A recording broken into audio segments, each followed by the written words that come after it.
தாய் தமிழ் உறவுகளுக்கு வணக்கம். பாஜகவுடன் கூட்டணி சேர விரும்புகிறார். பாரதிய ஜனதா கட்சியுடன் கூட்டணி சேர விரும்புகிறார் என்ற தலைப்பில் இந்த காணொலியை நாம் காண்கிறோம். 2026 தமிழக சட்டசபை தேர்தல் திமுகவுடன் காங்கிரஸ், விடுதலை சிறுத்தை கட்சி, மார்க்சிஸ்ட் கம்யூனிஸ்ட் கட்சி, இந்திய கம்யூனிஸ்ட் கட்சி, இந்திய யூனியன் முஸ்லீம் லீக், வைகோ, மதிமுக ஆகிய கட்சிகள் கூட்டணி அமைத்து போட்டியிட்டன. ஆனால் தேர்தலுக்கு பிறகு இந்த கட்சிகள் அனைத்தும் தமிழக வெற்றிக் கழக கூட்டணியில் இணைந்து விட்டன. தேமுதிக, கொங்கு நாடு தேசிய கட்சி உள்ளிட்ட உதிரி கட்சிகள் மட்டும்தான் தற்பொழுது திமுக கூட்டணியில் உள்ளது. காங்கிரஸ், விடுதலை சிறுத்தை கட்சி உள்ளிட்ட கட்சிகள் திமுக கூட்டணியிலிருந்து விலகி தமிழக வெற்றிக் கழகத்தில் கூட்டணியில் இணைந்தது திமுக தொண்டர்களால் ஜீரணிக்க முடியவில்லை.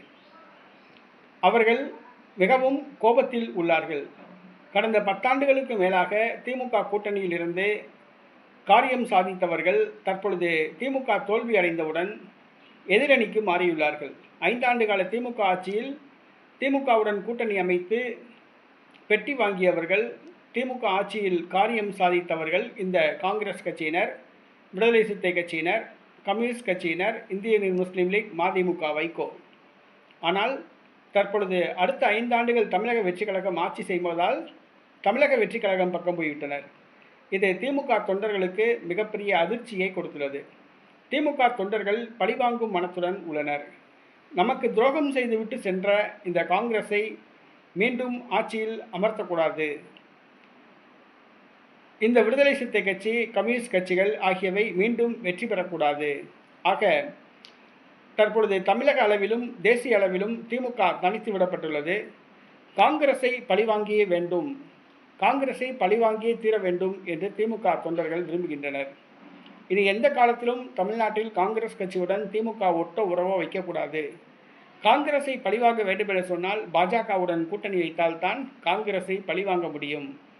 ஆகவே பாரதிய ஜனதா கட்சியுடன் திமுக கூட்டணி வைக்க வேண்டும், பாராளுமன்ற தேர்தலை சந்திக்க வேண்டும் என்று திமுக தொண்டர்கள் விரும்புகின்றனர். பழையதை மறந்துவிட்டு மீண்டும் பாஜகவுடன் கைகோர்க்க வேண்டும் என்று திமுக தொண்டர்கள் விரும்புகின்றனர். பாஜகவுடன் கைகோர்த்தால்தான் காங்கிரஸை பழிவாங்க முடியும் என்று அவர்கள் நினைக்கின்றனர்.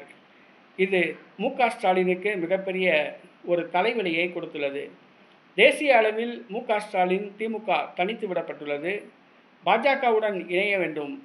தமிழக வெற்றிக் கழகம் காங்கிரஸ் கூட்டணியில் இணைந்துள்ளதால் திமுகவுக்கு பாஜகவை விட்டால் வேறு வழி இல்லை.